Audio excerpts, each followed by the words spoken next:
Assalamualaikum warahmatullahi wabarakatuh. Perkenalkan, saya Galang Indrajaya, dosen tetap di Institut Pertanian Stiper Yogyakarta. Saya adalah pengampu mata kuliah pengelolaan tanah dan air. Untuk mata kuliah ini menggunakan metode DIA, Delivery, Interaction, dan Assessment. Pada kesempatan ini, saya akan menyampaikan mata kuliah yang berjudul pengelolaan tanah dan air. Video pembelajaran ini merupakan dokumentasi unjuk kerja nyata saya dalam bidang pengajaran sebagai syarat PDD UKTPT dalam sertifikasi dosen tahun 2026. Mata kuliah ini dirancang untuk mahasiswa agroteknologi di semester 5 sebagai mata kuliah wajib dengan durasi 2 SKS. Untuk pengelolaan tanah dan air ini ada 15 topik, yaitu yang pertama adalah pengantar, kemudian yang kedua adalah konsep dasar pengelolaan tanah air serta keterikatannya, yang ketiga adalah karakteristik macam-macam lahan terdegradasi, kemudian faktor-faktor yang mempengaruhi degradasi dan dampaknya pada lahan, kemudian teknologi dan strategi dalam pemulihan lahan terdegradasi, kemudian konseptual dan konservasi lahan, praktik manajemen lahan gambut, optimalisasi potensi dan pemanfaatan sumber daya secara berkelanjutan, fungsi air bagi pertumbuhan tanaman, kadar lengas, siklus hidrologi, perhitungan kebutuhan air, serta regulasi dan manajemen lahan basah. Untuk CPL yang diharapkan dalam perkuliahan ini, yaitu mahasiswa mampu bersikap sebagai pekebun untuk memecahkan masalah dan berkontribusi dalam peningkatan mutu kehidupan bermasyarakat, berbangsa, bernegara sesuai dengan Pancasila. Kemudian mampu berpikir secara logis, kritis, sistematis, dan inovatif. Berikutnya mampu menunjukkan kinerja mandiri, bermutu, dan terukur.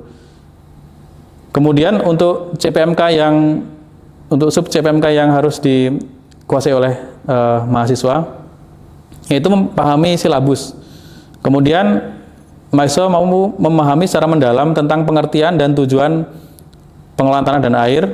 Mahasiswa mampu menjelaskan interaksi antara tanah, air, dan tanaman. Mahasiswa mampu mendefinisikan tentang tanah terdegradasi, serta mahasiswa mampu mengelola tanah yang sudah terdegradasi. Oke, kita mulai. Assalamualaikum warahmatullahi wabarakatuh. Selamat pagi teman-teman semua. Gimana kabarnya, sehat? Sehat ya, alhamdulillah. Jadi kita bersyukur pada pagi hari ini kita akan kuliah mata kuliah pengelolaan tanah dan air. Jadi untuk materi di pagi hari ini teman-teman, yaitu konsep dasar pengelolaan tanah, air, dan keterkaitan antara sistem tanah, air, dan tanaman teman-teman. Oke, tapi sebelum ini kita mulai, alangkah baiknya kita berdoa terlebih dahulu. Berdoa dipersilahkan.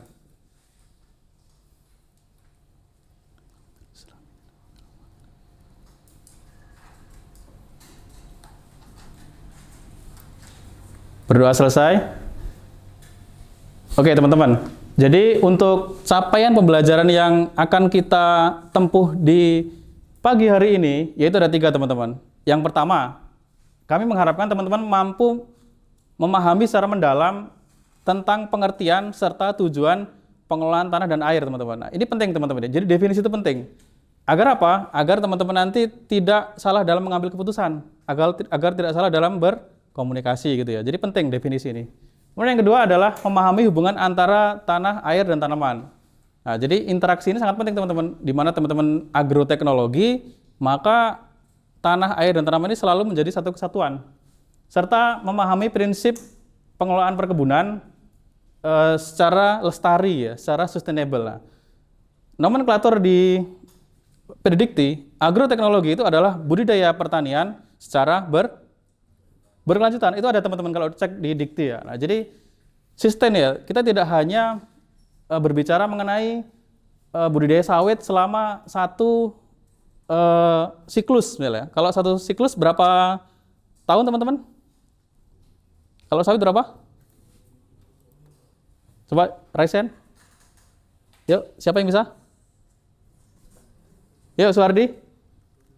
25 tahun. Oke, makasih. Nah, jadi lebih kurang 25 tahun teman-teman. Maka setelah 25 tahun nanti akan replanting. Nah, Tapi teman-teman, itu teman-teman tidak hanya berpikir bahwasannya budidaya itu cukup 1 kali siklus, tidak. Tapi misalnya 10 kali siklus, nah, berarti lebih dari 250 tahun itu ya. Nah, jadi visioner ya. Nah, maka teman-teman ini perlu punya mindset demikian. Oke. Sebelum kita masuk materi ya, kita akan recall dulu memori ya. Jadi ini teman-teman juga jumpa dengan saya di semester yang lalu di mata kuliah kesuburan dan pemupukan ya. Tentunya masih ingat ya, masih fresh kan? Masih ingat nggak? Masih. Oke. Tentang mata kuliah ini sebenarnya teman-teman adalah lanjutan daripada mata kuliah sebelumnya, yaitu kesuburan dan pemupukan. Oke, masih ingat nggak contoh pengelolaan tanah di perkebunan kelapa sawit? Ada yang ingat? Oke, silakan. Penanaman LCC. Oke, ada lagi? Pembuatan teras. Terus apa ada lagi? Irigasi. Ya, kalau irigasi mungkin di ini yang lain ya, di tanaman yang lain. Oke, pupuk organik ya, misalnya apa? Misalnya L solid atau pupuk cair gitu ya. Oke, makasih. Kita kasih aplaus dulu. Nah, jadi masih fresh teman-teman. Di sini saya optimis nih teman-teman nanti akan lebih mudah dalam mengikuti mata kuliah ini karena sebelumnya sudah mengetahui secara mendalam ya tentang kesuburan tanah sehingga bisa menerapkan di mata kuliah ini. Oke teman-teman, di situ nanti kita akan bertumbuh gitu ya di mata kuliah ini ya. Nanti poin ini akan kita bahas lebih detail lagi ya. Oke, kemudian referensi teman-teman. Nah ini penting. Di sini ada buku-buku yang bisa teman-teman akses ya atau teman-teman beli itu. Misalnya Dasar-Dasar Ilmu Tanah itu dari Prof. Kemas Ali Hanafiah, Teknologi Konservasi dari Bapak Karta Saputra dan kawan-kawan. Ilmu Tanah, Dasar-Dasar dan Pengelolaannya ini Pak Prof. Muhajir Utomo, dosen saya dulu. Terus Crop Evapotranspiration Inspiration dari FAO. Kemudian ada juga sumber mengenai definisi-definisi yang kita diskusikan juga di pagi hari ini. Jadi referensi penting. Oke teman-teman, sebelumnya ada pertanyaan? Belum ya? Jadi terkait dengan yang pertama tadi, capaian pembelajaran kita yaitu adalah apa deh? Ya mahasiswa memahami apa? Definisi ya? Atau pengertian tadi ya. Kita jangan ketukar teman-teman. Di sini ada 2 kata yang mirip, tapi sebenarnya kalau dibuat bahasa Inggris itu sudah sangat berbeda. Yaitu yang pertama pengelolaan tanah atau soil management, yang kedua pengolahan tanah atau soil tillage. Nah, ini 2 hal yang berbeda teman-teman. Untuk yang akan kita pelajari lebih komprehensif itu yang pengolahan tanah teman-teman atau soil management. Jadi kita tidak hanya bicara soil tillage. Jadi ini sumber yang saya ambil adalah dari websitenya FAO, Food Agriculture Organization. Itu adalah organisasi yang kementannya lah istilahnya itu, kementerian Eropa gitu ya. Jadi ini yang saya ambil dari slide sebelumnya tadi. Tentu di bahasa Inggris ya, kalau ini saya bahasakan Indonesia dan saya ringkas tentunya. Yaitu soil management adalah pengelolaan tanah, yaitu upaya mengelola tanah berdasarkan jenis dan karakteristiknya untuk tujuan penggunaan lahan tertentu. Nah, jadi misalnya kita mau mengelola sawit, ya pasti layoutnya atau desain kebunnya akan berbeda dengan misalnya kedelai ya atau tanaman yang lain. Nah, itu adalah pengolahan tanah.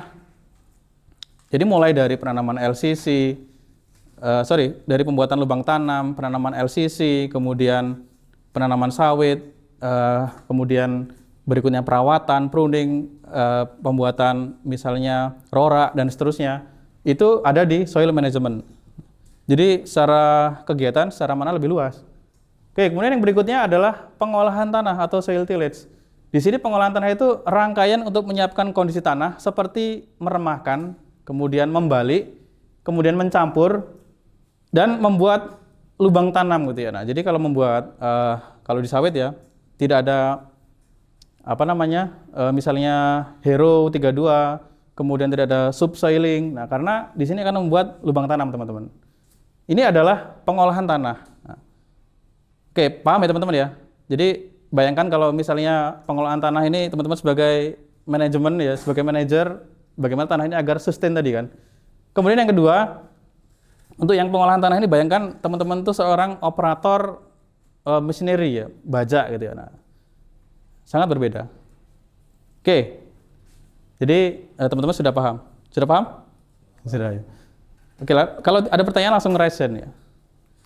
Oke, ini pendekatan teman-teman ya. Jadi untuk soil management ini approach-nya, pendekatannya sustainable, yaitu keberlanjutan. Tadi sudah disebutkan oleh rekan bahwasannya ini sudah semua tadi disebutkan. Nah, kemudian untuk soil tillage, ya ini seperti proses membajak tadi ya, membajak sawah gitu, ladang gitu, membajak lahan. Oke, kita masuk ke materi berikutnya, yaitu mengenai interaksi ya, interaksi antara tanah, air dan tanaman ya teman-teman. Jadi segitiga tanah, air dan tanaman ini keduanya saling berpengaruh atau saling mempengaruhi teman-teman ya. Jadi untuk komponen tanah sendiri, tanah itu adalah bagian tubuh alam ya. Masih ingat definisinya di mata kuliah dasar ilmu tanah, yang digunakan tanaman untuk apa yang pertama? Ya, untuk media perakaran. Kemudian yang kedua untuk menyerap unsur hara dan air, jangan lupa ya. Unsur hara untuk proses metabolisme tanaman ya, proses siklus biokimia. Air yang paling besar untuk proses transpirasi. Masih ingat ya? Transpirasi, evapotranspirasi, evaporasi. Masih ingat bedanya ya? Kalau transpirasi itu kehilangan air oleh tanaman. Kalau evaporasi kehilangan air oleh ya tanah, badan air, terus kemudian yang lainnya laut ya. Kemudian yang ketiga, evapotranspirasi kehilangan air oleh itu dia yang abiotik dan biotik tadi. Oke, masih ingat. Nah, itu air teman-teman ya. Jadi air tadi berfungsi juga tentunya melarutkan unsur hara, kemudian dan di sini juga untuk proses transpirasi. Nah, jangan lupa ya, kita masih ingat ya, kalau unsur hara itu larut dalam sebelum digunakan tanaman, larut dalam apa? Ya, dalam air tanah gitu ya. Air tanah. Nah, maka ini sangat berpengaruh. Nah, kemudian siapa yang memerlukan unsur hara? Yaitu tanaman, teman-teman. Nah, jadi tanaman menyerap air tadi kan, atau larutan tanah tadi yang berisi nutrisi, ya unsur hara dan juga tentunya air tadi untuk proses transpirasi. Nah, jadi untuk perannya tanaman terhadap air itu tentu saja perakar itu menjadi simpanan air teman-teman, ingat ya. Jadi simpanan air. Kemudian perannya air bagi tanah yaitu ya, jadi tanah kalau tidak ada air maka tidak ada tanaman. Nah, perannya tanaman bagi tanah ya untuk menyumbangkan unsur hara atau bahan organik ya. Nah, di situ jadi antara ketiga unsur ini, ketiga anasir ini teman-teman saling berpengaruh dan saling mempengaruhi ya. Di sini ada contoh siklusnya teman-teman. Jadi air datang dari presipitasi dari hujan ya, kemudian masuk ke dalam tanah, ada yang terinfiltrasi ke bawah tanah, ada yang digunakan tanaman untuk proses apa tadi? Transpirasi, nah, agar tanaman itu bisa ideal dalam tumbuh gitu ya. Nah, ini sangat penting. Oke, kemudian berikutnya yaitu mengenai tujuan pengolahan tanah dan air. Oke, tadi masih ingat ya, untuk capaian pembelajaran kita yang pertama untuk mengetahui definisi, kemudian yang ketiga untuk mengetahui interaksi, kemudian yang ketiga untuk mengetahui ya tujuan daripada pengolahan tanah dan air. Oke, yang pertama teman-teman yaitu untuk produksi yang berkelanjutan. Nah, jadi kita harus membuat tanah itu awet teman-teman ya. Kalau kemarin masih ingat nggak saya cerita bahwasannya tanah itu sebagai apa? Kalau petani sebagai apa? Masih sebagai media. saya punya kemarin istilah yang khusus tuh. Tanah sebagai apa kemarin? Ada yang ingat? Sebagai ATM, masih ingat nggak? Masih ingat nggak ATM?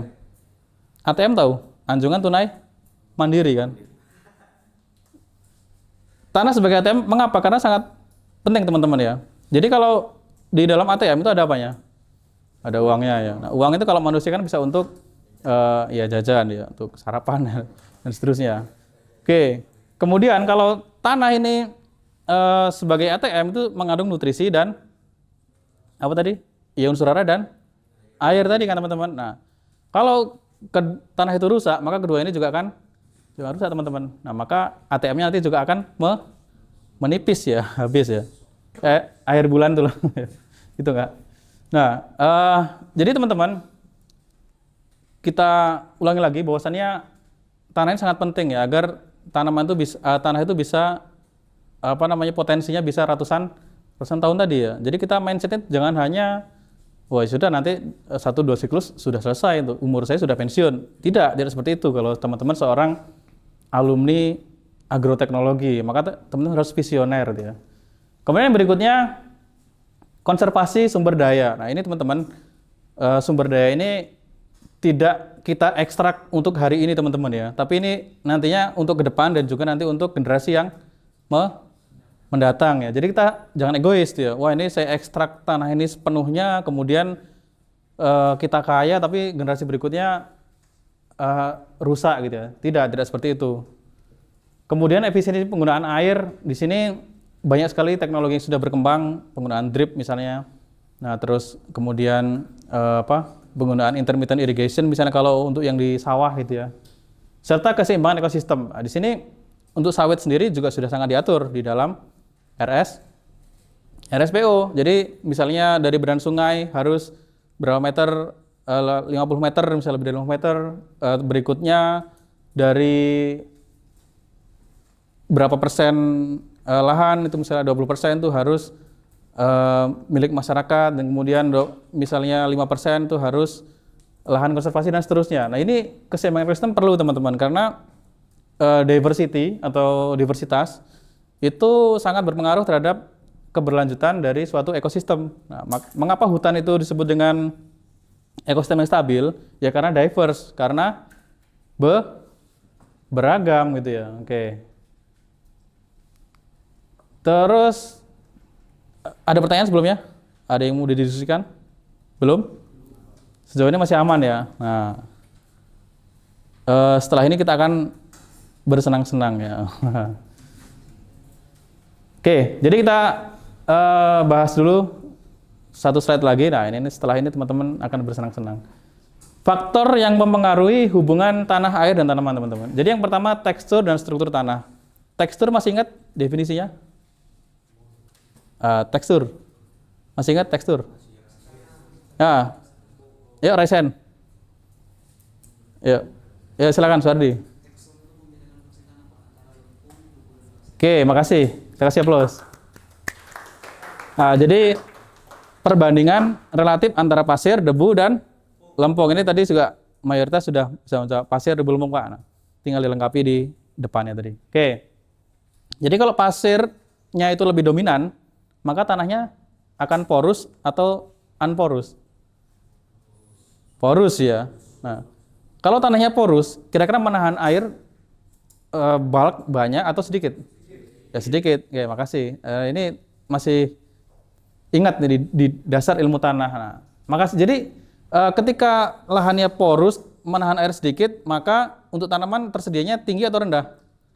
Rendah. Nah, jadi tanaman tidak akan tersupport dengan baik. Maka dari itu faktor ini sangat berpengaruh. Kemudian yang kedua adalah iklim dan curah hujan. Teman-teman di semester 5 ini tentu sudah sangat familiar. Kalau sawit itu lebih dari kebutuhan airnya lebih dari berapa per tahun? Sorry, berapa? Per tahun kebutuhan airnya berapa? Yuk salah nggak apa-apa? 1.700 ya. Jadi sebenarnya untuk idealnya itu sekitar 2200 ya, 2200 mm. Nah, maka kalau di Jogja ini berapa curah hujannya? Ya, kurang dari 1700 ya. Maka kalau teman-teman perhatikan di Jawa, misalnya di Jogja kah atau di Ungaran ya, tempat kita praktek lapang, di situ sawitnya biasanya pelepahnya apa itu? Pelepahnya ya sengkleh. Kalau teman-teman biasanya waktu kabun mungkin ya, jadi ada apa? Panitia. Nah, itu pelepahnya sengkleh. Nah, itu karena tanamannya kurang air. Jadi sangat berpengaruh terhadap tanaman ya, dan tanah juga demikian. Kalau tanahnya kering, maka produksi biomasa rendah, tanah itu tidak mendapatkan unsur organik yang optimal gitu ya. Itulah mengapa hutan hujan tropis itu kan banyak di Kalimantan, di Sumatera gitu ya, yang dilewati garis apa? Khatulistiwa. Nah, itu adalah garis peredaran matahari. Prinsip curah hujan itu kan ketika ada perbedaan tekanan atau perbedaan suhu ya. Nah, itu teman-teman sudah dapatkan di klimatologi. Kemudian topografi lahan. Di sini juga akan berpengaruh teman-teman terhadap ketebalan tanah, terhadap kondisi air, terhadap komoditas yang akan diusahakan. Jadi ketika topografinya berbeda, maka kita juga harus menyesuaikan dengan pengolahan tanahnya. Nah, jadi ini sangat penting topografi. Kemudian jenis dan kedalaman perakaran. Nah, karena yang paling besar itu adalah topografi, yang paling besar mempengaruhi jenis dan kedalaman perakaran, maka ini juga harus kita sesuaikan komoditi yang kita usahakan juga konservasi tanah yang ideal ya. Misalnya pembuatan apa? Ya, teras ya. Kalau ada sebutnya apa teras, ada menyebut teras bangku. Nah, itu tergantung dari slope yang di alam gitu ya. Oke.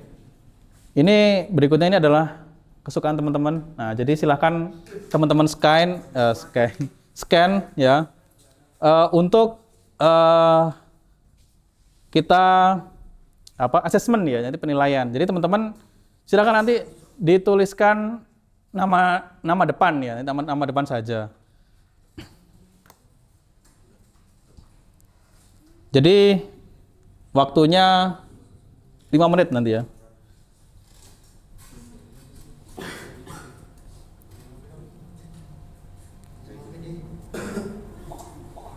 Oke, ini sudah mulai muncul ya. Duh, sorry.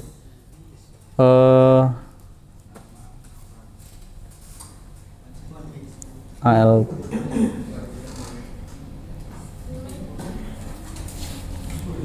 Yuk, yang lain segera. Ini baru 2. Sebentar.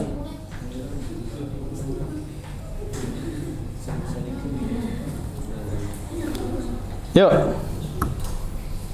Ini baru berapa nih? 4. Mana tadi ya? FN. Oke.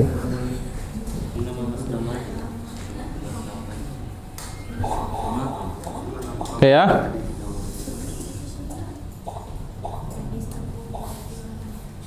Oke, kita mulai. Yuk. Silakan, tidak perlu buru-buru, dicermati gitu ya.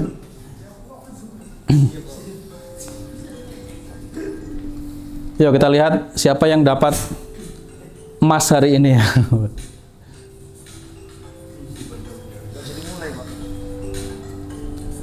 Jaringannya kurang ini biasanya. Coba pakai wifi, coba yang ini. Sudah bisa login belum? Belum. Ini sedang apa? Yuk kita lihat siapa yang memimpin nih. Pandi. Sementara ini Pandi yang masih memimpin ya.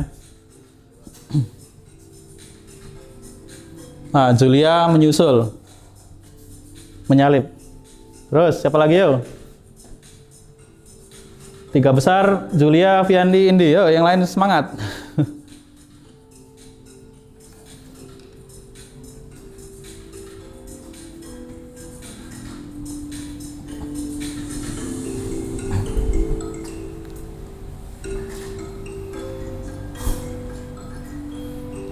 Oke, Matius Siregar memimpin nih.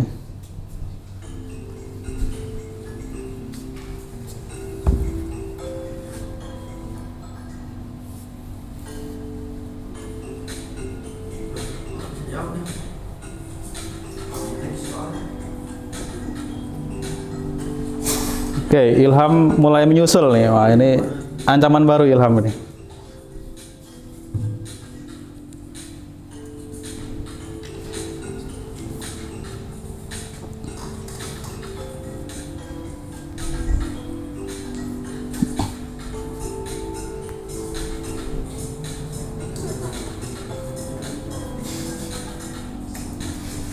Oke, kita kasih waktu 2 menit lagi ya. Oke, 2 menit.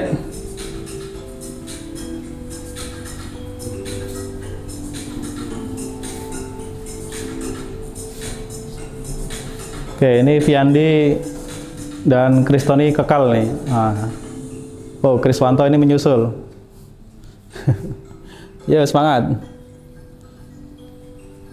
Sambil diingat-ingat materi yang lalu, juga materi yang baru saja disampaikan.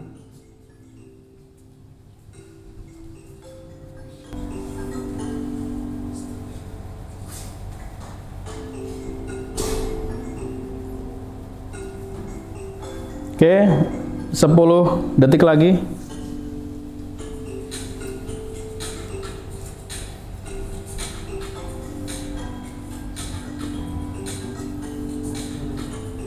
Oke, waktu habis, kita akhiri.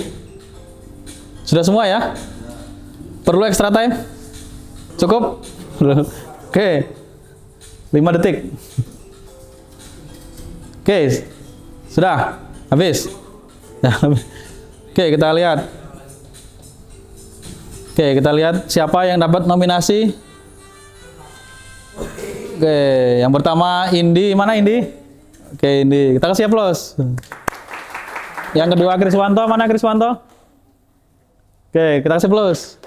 Dan Viandi, mana Viandi? Oke, makasih ya. Jadi untuk skornya itu 61. Ini masih pemanasan teman-teman ya. Nanti kita akan teruskan di part berikutnya, oke? Oke ya. Kita akan ke kesimpulan.